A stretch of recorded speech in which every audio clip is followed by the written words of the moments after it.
Aheri times, खेड्यातील बातमी शहरापर्यंत। गेल्या काही दिवसांपूर्वी झालेल्या मुसळधार पावसामुळे अहेरी चिरपल्लीला जोडणाऱ्या पुलाच्या पृष्ठभागावर पुराचे पाणी साचले होते।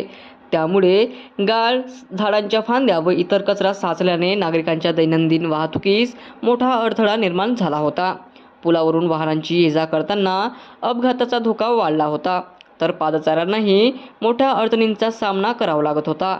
ही गंभीर समस्या लक्षात घेऊन नगरपंचायत अहेरीचे नगरसेवक अमोल मुक्कावार यांनी तत्काळ पुढाकार घेत आपल्या कार्यकर्त्यांसह पुलावर प्रत्यक्ष जाऊन साचलेला कचरा, गाळ व झाडांच्या फांद्या हटवून संपूर्ण परिसराची साफसफाई केली। या स्वच्छता मोहिमेमुळे पुलावरील वाहतूक पुन्हा सुरळीत झाली असून नागरिकांना सुरक्षितपणे ये-जा करणे शक्य झाले आहे। यावेळी स्थानिक नागरिकांनी नगरसेवक अमोल मुक्कावार व त्यांच्या सहकाऱ्यांच्या तत्परतेचे कौतुक केले।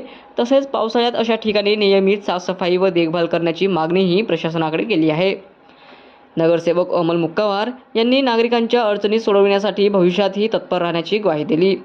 यावेळी स्वच्छता करताना अमोल रामटेके, अरुण रामटेके, विनोद रामटेके, विजय बोरकुटे, नागेश रामटेके, नागेश बिटपल्लीवार, गंगाराम मडग्याम, नागेश अंगुवार, दीपक तुम्मवार, सुनील रामटेके प्रामुख्याने उपस्थित राहून श्रमदान केले।